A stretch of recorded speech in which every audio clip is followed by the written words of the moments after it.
네, 우리 큰 스님께서 우리 보현행자의 서원을 읽을 때마다 우리는 눈물이 핑 돌지 않습니까? 정말 이렇게 간곡하게 보현행원을 실천할 것을 우리들에게 가르쳐 주셨구나. 당신께서 맹세하시고 또 우리들도 보현행자가 되어서 반드시 보현보살이 세웠던 10가지 행원을 실천하라 하는 의미를 이 보현행자의 서원에 아주 간곡하게 담았어요. 이 보현행자의 서원을 우리 수행의 지침으로 삼으면 됩니다. 보현행자의 서원 6번째, 서분부터 하면은 7번째가 되겠습니다만 그 서원으로 한다면 6번째가 뭡니까? 청법이죠. 청법 하겠습니다. 법을 정하겠습니다. 법을 정하겠습니다. 우리 보현행자의 서원 중에서 우리 큰 스님께서 서원하신 그 보현행자의 서원 일부를 같이 한번 읽으시겠습니다. 우리 법회보 맨 처음에 나온 부분입니다. 함께 읽으시겠습니다. 저희들은 맹세코 선지식께 설법하여 주시기를 청하게 싸우며 항상 법을 배우는 무리들과 그 모임을 환히 찬탄하게 싸우며 법회가 열리는 곳이면 비록 먼 곳이라 하더라도 가장 귀한 보물을 찾아가는 마음으로 찾아가 청법하게 싸우며 선지식과 그 모임의 거룩하온 이름을 널리 드날리겠습니다. 가장 귀한 보물을 찾아가는 마음으로, 바로 이 마음이에요. 우리가 법을 듣는 마음, 정말 부처님 법 만나기 쉽지 않습니다. 여기에 여러분들은 쉽지 않게 오셨기 때문에 법을 듣는 거, 부처님 법을 인연하게 되는 것이 그렇게 대단한 것은 아닌가 보다 라고 생각하실지 모르겠지만, 그래서 부처님 법에 귀했음에도 불구하고 부처님 법답게 살지 않는 것을 부끄럽게 여기지 않는 분들이 있을 수도 있겠지만, 부처님 법을 만난다는 것 정말 어렵다는 것 제가 여러 가지 비유를 통해서도 말씀드렸죠. 내가 산속에, 혹시 안 들으신 분을 위해서 다시 한번 말씀드리자면, 산속에서 잘 살았고 또 산속에 산책하기를 사실 출가 전부터 아주 좋아했어요. 그래서 죽은 나무들을 만났어요. 산속에 가면 산나무만 있는 줄 아시지만 죽은 나무 엄청 많습니다. 죽은 나무는 죽은 나무가 아니에요. 죽은 나무 한 구리에 우리나라 인구보다 많은 생명체가 살고 있는 경우가 훨씬 많아요. 거기에 보면 엄청난 알이 있습니다. 그리고 그 안에 벌레들이 엄청나게 많이 살고 있어요. 벌레들이 알을 쓸어서 알이 점점 알이 애벌레가 되어서 이것들이 사방으로 퍼지기도 해요. 그래서 죽은 나무 한 굴에는 우리나라 인구보다 더 많은 생명체가 살고 있다, 그렇게 보시면 돼요. 그럼 북한산에 죽은 나무가 몇 그루입니까? 아마 세기도 힘들 거예요. 죽은 나무도 셀 수 없어요. 근데 죽은 나무에 살고 있는 생명체들 셀 수 있겠습니까? 그 생명체들이 공덕을 쌓아서 사람이 되고, 사람이 된 다음에 다시 불법 인연을 만나서 우리 보광당에 오기까지 세월이 얼마나 걸리겠어요? 저는 몇 겁일지, 몇 천겁일지, 몇 만겁일지 가늠하지 못하겠어요. 그걸 생각하신다면 여기에 오신 분들은 정말 큰 공덕을 지으신 분들이다 라는 자부심을 가지셔도 좋습니다. 그래서 부처님 법을 만나는 것, 부처님 가르침을 듣는 것을 가장 귀한 보물을 찾아가는 마음으로 찾아가야 된다는 거예요. 결코 만만한 일이 아니고 그냥 예사로 있는 일이 아니라는 것, 그걸 우리는 명심해야 됩니다. 그런 마음으로 부처님 법을 들어야 돼요. 그렇게 듣신 분은 반드시 큰 성취를 얻습니다. 자기가 얻는 바를 반드시 성취합니다. 세속에서 성공하고자 한다면, 그것이 정당한 욕심이라면, 정당한 원력이라면 반드시 이루어진다는 거예요. 반드시 정당한 원력이어야 돼요. 물론 원력이라고 했으니까 힘까지도 갖추긴 해야 돼요. 그래서 성공한다는 게 쉬운 일은 아닙니다만, 어쨌든 이러한 마음이라면, 귀한 보물을 찾아가는 마음으로 부처님 법을 듣고자 하는 마음이라면 어느 곳에 가도 성공한다고 저는 확신합니다. 그래서 이렇게 법을 청하는 마음, 이거 굉장히 중요하다고 생각합니다. 근데 오늘은 청법에 대해서는 간단하게 넘어가도록 하겠습니다. 그래서 이 청법분의 교훈을 한번 생각해 봤습니다.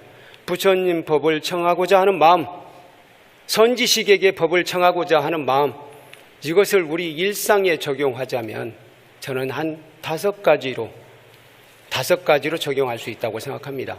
첫 번째로 말하기보다는 듣기를 좋아해야 합니다. 경청하는 자세. 예전에 한 10몇 년 전에 경청이라는 베스트셀러도 있었어요. 그래서 경청하는 사람, 경청하지 않는 사람이 늘 자신이 이상하게 열심히 하는데도 불구하고 뭔가 사람들을 끌어모으지 못하고 사람들에게 인기가 없고 그런 자기 자신을 잘 돌아본 결과 자신이 남의 말을 잘 듣지 않는다는 걸 알게 됐어요. 자기는 항상 주장만 하지 자기는 똑똑하다고 생각했기 때문에 자기는 모든 것을 잘 안다고 생각하는 거예요. 그래서 항상 남에게 주장만 했지 남의 말을 찬찬히 들은 적이 없었다는 것을 스스로 깨닫습니다. 그리고는 한번 자기가 어떤지를 실제로 자신을 가만히 들여다봤어요. 그러니까 자기 마음속에서 상대방이 이야기할 때 어떤 꼬투리만 살짝 쉼표만 찍으면 파고 들어가서 이야기하려고 하는 마음이 엄청 가득 차 있다는 걸 알았어요. 그래서 그걸 여러 번 관찰해 본 결과 그 태도를 고쳐야 되겠다라고 생각합니다. 그래서 상대방이 마침표를 찍은 다음에 내 이야기를 하자. 그걸 명심했어요. 한번 해보세요. 그런 명심을 해도 그렇게 명심해도 잘 안 되더라고요. 저도 상대방이 마침표를 찍은 게 아니고 쉼표만 찍었는데 꼭 그 사이를 파고 들어가서 이야기하는 경우가 엄청 많아요.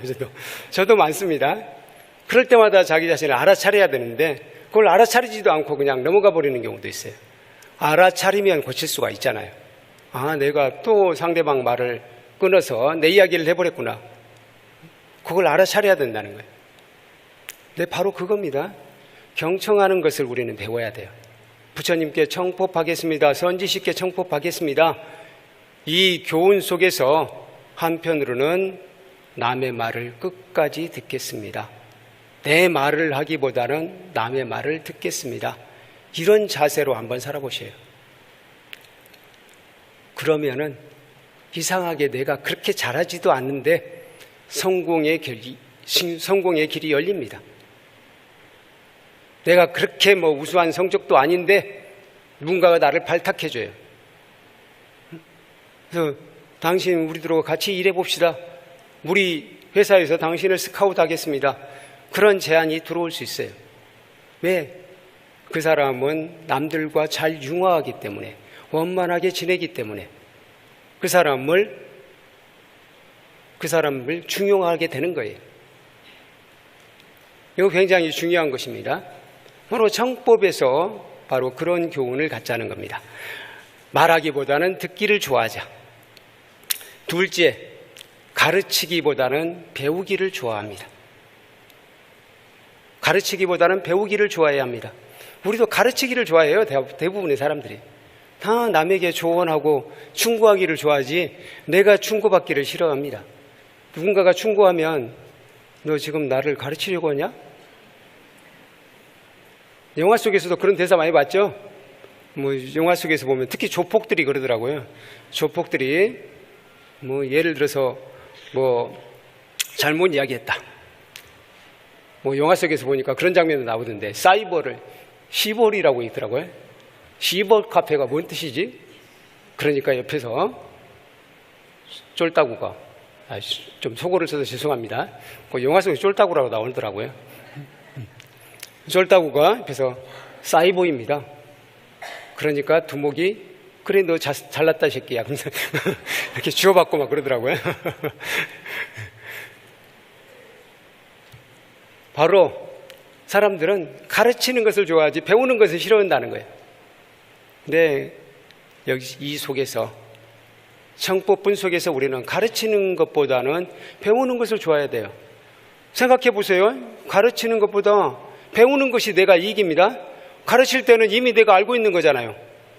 내가 이미 알고 있기 때문에 어차피 나이가 갖고 있는 이게 현재 저장되어 있는 지식이라든가 지혜라든가 그건 이미 있어요. 그걸 남에게 주면은 물론 똑같죠. 그런데 누군가가 나를 가르쳐서 내가 배웠다. 그러면 그만큼 채워지는 거잖아요.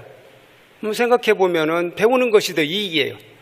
그럼에도 불구하고 우리는 가르치는 것을 좋아해요. 그걸 상대방이 가르치려 들면 화가 나버려요. 그렇죠?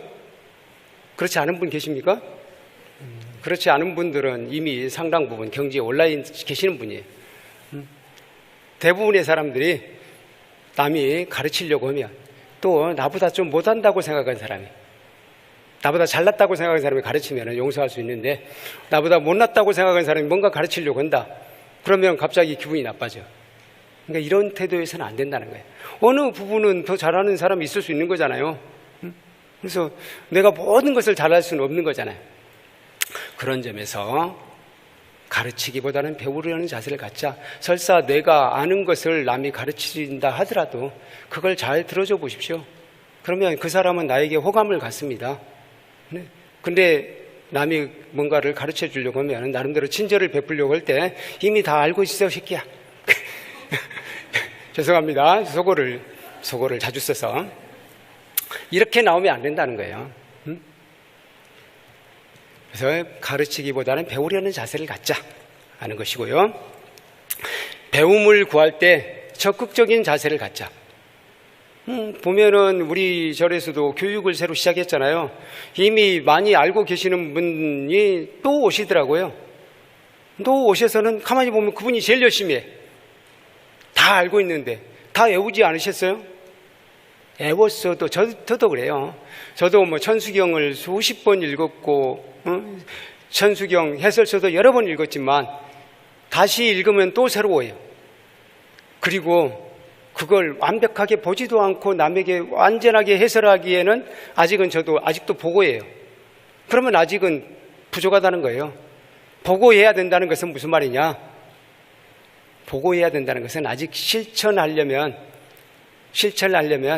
멀었다는 거예요. 왜 그러냐면 내가 완벽하게 내 몸이 되어 있을 때 나는 어떤 경우에도 자연스럽게 실천하게 되잖아요. 그런데 저 안에 들어있는, 저 내면에 들어있는 것을 꺼내가지고 실천을 하려면 쉽지 않다는 거예요. 그것들이 천수경의 가르침, 반야심경의 가르침이 아예 내 몸이 되어서 내가 의식하지 않아도 자연스럽게 그게 표출될 수 있어야 된다는 거예요. 그러기까지는 수없이 반복해야 됩니다. 수없이 반복해야 돼. 그래서 공부는 끝이 없는 거예요. 다 된 것 같지만 아직 먼 경우가 많습니다. 그래서 계속해서 반복하는 사람들 가만히 보면 아주 적극적인 분들이에요. 그렇게 해야 된다는 거예요. 불교 공부는 그렇게 해야 된다는 겁니다. 제가 불교에 입문해서 배운 거 반복이라는 것이 진정한 공부구나. 그거예요. 그 이전에는 제가 반복하는 걸 좀 싫어했어요. 예를 들어서 소설을 한 편 읽었으면 한 번 읽었으면 되지 또 읽는 것은 싫어했어요. 그런데 불교 공부를 하면서 마하반야 바라미를 수없이 염송하잖아요.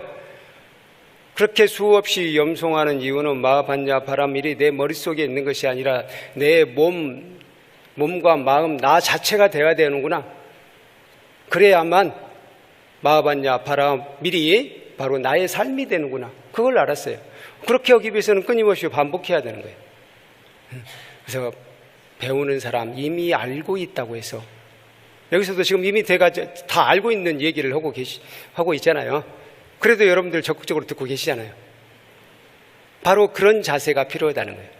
내가 알고 있더라도 지금 알고 있는 것이면 그걸 내 몸속에 완전하게 새겨야 되겠다. 그런 마음이면 되는 것이고요. 그래서 적극적으로 배우자. 배움을 구할 때 적극적인 자세를 갖자 하는 것이고요. 세 번째, 가급적 가르치지 말라고 했잖아요. 꼭 가르쳐야 된다면 가르치지 않는 듯이 가르쳐라. 우리 금강경의 32부류에 그런 말이 나와요. 상세히 가르쳐야 된다. 금강경 32분에 그런 말씀이 나옵니다. 이 세상을 삼천대천 세계를 칠보로 가득 채워서 그것을 보시한다 하더라도 그 보배들을 널리 보시한다 하더라도 이 금강경에 단지 사구개만이라도 읽고 외우고 수지하고 사경하고 남을 위해서 해설해 준다면 나중에 나중건 그 금강경 사구개만이라도 남을 위해서 해설해 준 공덕이 훨씬 더 크니라. 그냥 큰 정도가 아니에요. 산술적인 어떤 비유로도 표현할 수 없을 만큼 더 크다라고 부처님께서 말씀하셨어요. 그렇게 말씀하시면서 부처님께서 그러십니다. 그럼 어떻게 상세히, 어떻게 자세히 해설해 주어야 할까? 불취여상, 여여부동이라고 하셨어요. 한자어로는 불취여상. 불취여상은 상을 취하지 말고, 여여부동, 여여하게 동하지 않느니라, 흔들리지 말아야 하느니라. 이 말은 무슨 말이냐면요, 남을 가르칠 때 내가 안다는 상을 갖지 말고 내가 당신보다 더 많이 안다는 상을 갖지 않고 또 내가 너를 가르친다는 상을 갖지 않고 가르치라는 거예요. 가르친다는 상을 갖지 않고 가르친다는 게 쉽지는 않아요. 달리 말하면 이것은 행동으로 보여주라. 말로 꼭 하라는 게 아니고 행동으로 보여주라는 것도 하고 연결이 된다고 생각해요. 행동으로, 실천으로 보여주게 되면 가르치지 않는 듯이 가르치는 거잖아요. 바로 그런 자세로 가르치게 된다면 상대방이 거부감이 없어요. 근데 내가 너 가르치겠소 하면은 사람들이 거부감을 갖는다는 거예요. 그렇지 않던가요? 뭔가 가르치려고 하면 사람들이 이미 알고 있어 하고 막으려고 하잖아요. 그렇죠? 피하려고 하거나 막으려고 해요. 그런데 그렇게 하지 말고 부처님께서는 가르치지 않는 듯이 가르쳐라 라고 했어요. 한자어로는 불취여상 여여부동, 상을 취하지 말고 여여하게 흔들리지 않는다는 것은 여기서 뭐냐면은 자기 상에 흔들리지 말라는 거예요. 자기 생각에 흔들리지 말라는 거예요. 내가 이 정도 알고 있다는 것, 그런 생각을 하지 말고 오직 상대방에게 어떻게 하면 잘 전달할 것인가만 생각하면서, 아니면은 상대방이 조금이라도 거부감을 가질 것 같으면 그냥 몸으로써, 행동으로써 보여줘라 라고 하신 거예요. 그것이 바로 가르치지 않는 듯이 가르치는 거예요. 좀 어렵긴 하죠. 어렵긴 하지만 이걸 한번 생각해 보세요. 예를 들자면 우리 자식들에게 공부해라 열심히 지금 노래를 부르시잖아요. 노래까지는 아니신가요? 노래가 아니면 웅변을 하시잖아요. 웅변은 아니신가요? 그럼 하소연을 하시잖아요. 하소연도 아니신가요? 그럼 잔소리를 하시잖아요. 그러면 그렇게 하지 마시고 한번 옆에서 공부를 해보셔요. 열심히 책을 읽으시고, 우리 천수경, 반야심경, 금강경, 우리 다음 학기는 법화경으로 들어갑니다만 그런 경전들을 열심히 읽는 자세를 보여보세요. 그러면 자연스럽게 따라가게 됩니다. 우리 어머니도 이렇게, 우리 아버지도 이렇게 열심히 공부하시는데 나도 공부해야지, 이런 마음이 자연스럽게 든다는 거예요. 이게 바로 가르치지 않는 듯이 가르치는 겁니다. 어렵지 않죠? 다섯째, 누구에게나 배울 수 있어야 합니다. 누구에게나 배울 수 있어야 합니다. 이건 이미 약간 말씀드린 거나 마찬가지긴 하네요. 보통 많은 사람들이 자기보다 못한 것 같은 사람, 자기보다 나이가 어린 사람, 우리 스님들로 이야기하면 법납이 어린 사람 또는 지위가 낮은 사람한테는 안 배우려고 해요. 그렇게 해서는 안 된다는 거예요. 누구에게나 내가 모르는 분야가 있을 수 있잖아요. 지금 우리 현대사회는 엄청나게 분야가 다각화되어 있잖아요. 분야가 다양해서 내가 모든 것을 다 아우를 수는 없어요. 그 어떤 사람도. 그러면은 그 분야에서는 전문가들이 있잖아요. 그 전문가들에게는 배울 수 있는 거죠. 그리고 아무리 바보라도 이상하게 어떤 분야는 잘하기도 하잖아요. 그리고 어떤 한 가지는 내가 모르는 것을 알 수도 있는 거잖아요. 그래서 누구에게나 배우는 자세, 누구에게나 배울 수 있어야 된다는 거예요.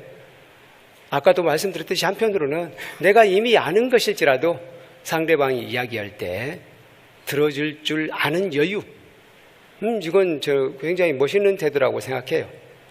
저도 그걸 배워야 된다고 생각합니다. 저도 아주 그 부분에 대해서 부족해요. 근데 그런 분들은 크게 성취하십니다. 그런 분이야말로 저는 현자라고 생각합니다. 그런 분은 자연스럽게 그렇게 하시는 분들은 저는 이미 현자이고 성자가 아닌가 생각해요. 특별히 대단한 깨달음을 얻어야 성자가 아닌 것 같아요. 항상 누구에게나 겸손하고 화나는 일이 있어도 쉽게 화내지 않고 또 어려운 일이 있어도 당황하지 않는 사람, 약간 무서운 곳에 가도 두려워하지 않는 사람, 이런 분이 저는 현자라고 생각합니다. 많이 아는 사람이 현자가 아니라고 생각해요. 그래서 우리가 지식을 많이 습득하지 않고도 현자가 될 수 있는 거예요. 실제로 우리 불교에 깨달음을 얻는 것도 그렇잖아요. 꼭 지식을 많이 얻어야 깨달음을 얻는다고 하지 않잖아요. 그래서 바로 이겁니다. 누구에게나 배울 수 있는 사람은 현자의 길에 가까이 있는 사람이에요. 이 5가지, 첫 번째로 말하기보다는 듣기를 좋아하는 것, 두 번째 가르치기보다는 배우기를 좋아하는 것, 셋째 배움을 구할 때 적극적인 자세를 갖는 것, 네 번째 꼭 가르쳐야 한다면 가르치지 않는 듯이 가르치는 것, 다섯째 누구에게나 배울 수 있는 자세. 이 5가지를 갖춘다면 바로 저는 우리 보현행자의 청법분, 보현행자의 서원 중에서 청법분을 잘 실천하는 것이라고 생각합니다. 이것들은 일상생활 속에서 충분히 실천할 수 있는 것이잖아요. 부처님 시대에 수사타 장자 잘 아시죠? 아나타 빈디카라고도 하고 급고독 장자라고 하죠. 부처님께 제따와나 선언 기원정사를 보시하신 분 잘 아시죠? 이분들의 자식들도 다 신심이 깊었어요. 딸은 3딸이 있었는데 다 신심이 깊었습니다. 근데 아들은 그렇지 않았다고 합니다. 우리 법부님들의 자식들은 어떻습니까? 같이 우리 열심히 신행활동하고 계십니까? 그렇지 않다면 오늘 이야기를 참고해 보십시오. 참고하고 싶지 않을지도 모르겠습니다만, 수사타 장자의 아들은 아버지가 그렇게 신심이 깊은데도 불구하고 부처님을 만나 뵙고 싶어 하질 않았어요. 오늘 법문 들으러 가자 그러면은 어디로 뒤에 따라오는 척하다가 뒤로 살짝 빠져버려. 그래서 한 번도 들은 적이 없어요. 그래서 수사타 장자가 어느 날 꾀를 냈어요. 이 아이가 용돈을 갖는 걸 좋아하니까, 용돈 쓰는 걸 좋아하니까 아이한테 너 오늘 포살일인데, 그때는 포살일을 밤새워서도 했었나 봐요. 포살일인데 오늘 밤에 저 제따완에 가서 법문을 듣고 오너라 라고 이야기해요. 그러면은 내가 100냥을 주겠다. 인도 돈으로는 루피라는 말도 씁니다만 그냥 100냥이라고 하겠습니다. 100냥을 주겠다 라고 이야기합니다. 그러니까 이 아이가 그게 욕심이 나서 제따완으로 갔어요. 기원정사로 갔어요. 기원정사로 가가지고는 법문 듣는 대로 가진 않고, 보살하는 장소로 가지 않고 어느 한적한 곳을 찾아서, 인도는 좀 따뜻하잖아요. 한적한 곳을 가서 탁 거기서 편히 누워서 푹 자고, 아침이 되어서야 이제 집으로 딱 왔어요. 집으로 오니까 아버지가 그래 밤새서 설법 듣느라고 고생했구나. 어서 밥 먹어라 라고 해요. 그러니까 이 아이가 아버지 돈부터 주세요. 100냥 주시면 밥 먹겠습니다 하는 거예요. 그래서 100냥을 줬어요. 그리고는 이제 그 다음 날도 포살일이었어요. 포살을 예전에는 여러 번을 했었잖아요. 한 달에 6번인가를 하잖아요. 그 다음 날도 포살일이었어요. 그래서 오늘은 개송을 외워오느라, 아무래도 제대로 들었는지 안 들었는지로 확인이 안 되는 것 같으니까 이제 아버지가 이번에는 개송을 외워오면은 내가 1000냥을 주겠다라고 해요. 그래서 그날은 이제 할 수 없이 들어야 되잖아요. 그래서 보살에 참여합니다. 그래서 부처님께서 개송을 넓힐 때마다 아주 귀담아 들어요. 근데 부처님께서 그걸 알고 계세요. 그 내용을 이걸 이미 알고 계시고는 개송을 외울 수 없게 만들어버려요. 외울 수 없게 약간은 꽈가지고 헷갈리게 만들어버리는 거예요. 그러니까 개송을 외우려고 하면 계속 헷갈리게 되는 거예요. 그래서 첫 번째 개송 놓쳤어요. 두 번째 개송은 이번에는 반드시 외워야지 하고 이제 정신 집중하고 들었습니다. 그런데 마지막에 가서 또 부처님께서 살짝 틀어가지고 또 못 외우고 있어요. 세 번째, 네 번째 가니까 이 아이가 계속 집중했잖아요. 그 부처님의 개송에 대해서 깊이 생각하다 보니까 깨달음을 얻어버린 거예요. 수다원과를 얻게 됐어요. 수다원과를 얻었어요. 수다원과를 얻었다는 것은 성자의 반열에 들었다는 거잖아요. 성자의 흐름에 들어가 버린 거예요. 그러니까 이제는 개송이 자연스럽게 들어가죠. 머릿속에 그냥 샥 들어가는 거예요. 그때서야 부처님께서 이제는 외울 수 있도록 개송을 친절하게 읊어주셨어요. 그리고 그 다음날 아침에 돌아왔습니다. 이제 성자가 됐으니까 태도가 다르잖아요. 태도가 달라요. 아버지한테 돈 달라고도 하지 않습니다. 그리고는 아침밥 잘 먹었어요. 그리고는 사시공양 때 마침 또 수사타 장자가 부처님에게 공양청을 하셨어요. 공양청을 했습니다. 그래서 부처님께서 그 수사타 장자 집으로 오셨어요. 오셔서 이제 공양을 했어요. 하고 나서 이제 서로 약간 환담을 나누는 시간인데 이 아이가 속으로 그렇게 생각하는 거예요. 아버지가 제발 천냥 이야기 안 했으면 좋겠는데. 천냥 이야기 내가 부처님 개송을 들으러 간 게 아니라 부처님 설법을 들으러 간 것이 아니라 돈 천냥을 벌러 갔다 그러면 너무 좀 속으로 너무 부끄러운 일이다 라고 생각하고 그런 제발 아버지가 그 말씀 안 하셨으면 좋겠다 라고 생각을 해요. 근데 아버지가 딱 말씀하셔요. 너 개송에 왔으니 천냥 주겠다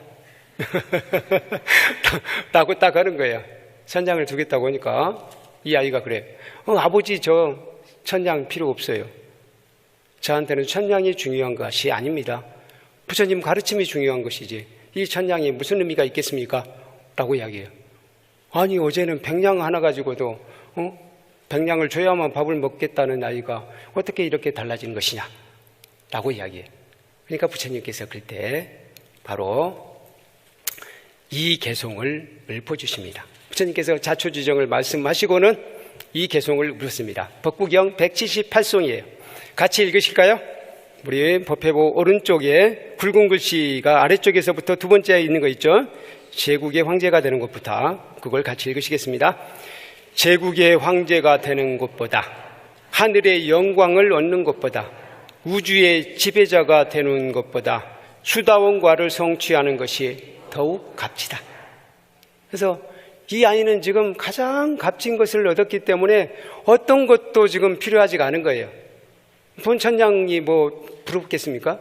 이 아이는 지금 제국의 황제보다도 하늘의 영광보다도 우주의 지배자보다도 더 행복한 순간인 거예요. 그렇기 때문에 그 어떤 것도 지금 바라지 않는 거예요. 바로 부처님께서 이 말씀을 하신 거예요. 부처님 법을 듣는 것, 부처님 법을 이해하고 부처님 가르침을 실천하는 것이 이토록 중요하다는 거예요. 하늘의 지배자, 하늘의 신이 되는 것보다도 더 훌륭한 일이라는 거예요. 그래서 그걸 생각하시고 우리들은 우리 자신이 부처님 법을 배우게 된 것을 참으로 감사하게 생각해야 되고 또 한편으로 이런 마음으로 수다타 장자 같은 마음으로 우리 자식들, 지인들, 친척들을 부처님의 가르침으로 인도해야 합니다.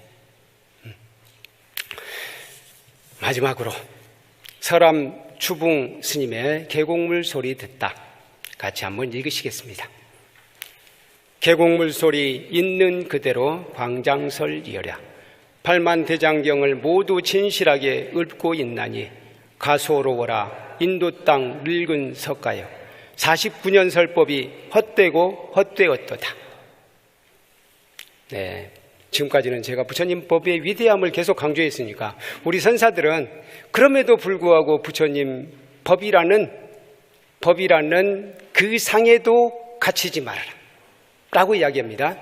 법상에도 갇히지 말아라. 법상에도 얽매이지 말아라. 법상에도 얽매이지 말라는 뜻입니다. 이게 뭐 인도 땅 늙은 석가요라고 하니까 부처님을 비하하는 게 아니에요. 너희들은 선수행하는 수행자들이요, 너희들이 가만히 보면은 잘하는 것 같지만 좋은 것에 너무 얽매인다.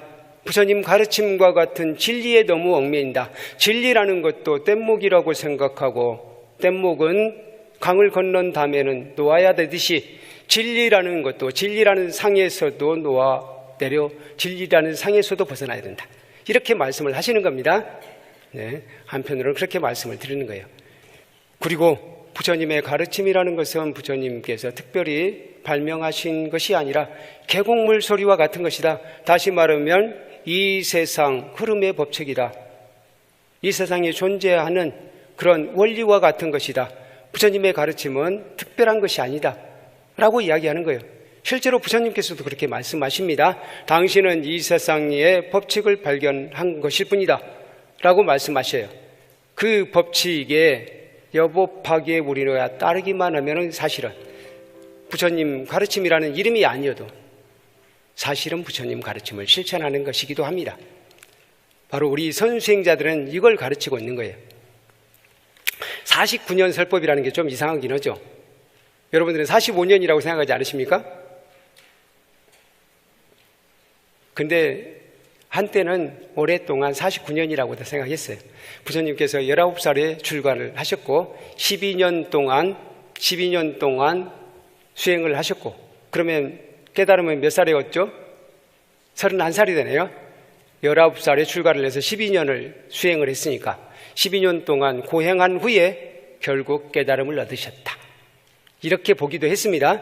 그러면 31살부터 80세까지 몇 년이죠? 49년이 되잖아요. 그래서 49년 설법이라고도 해요.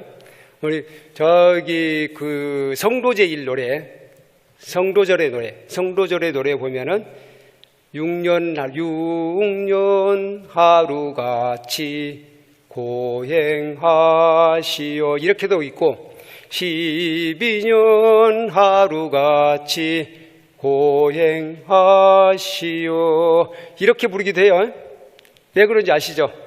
바로 두 가지 설이 있기 때문이에요. 그거는 이제 참고로 말씀을 드립니다.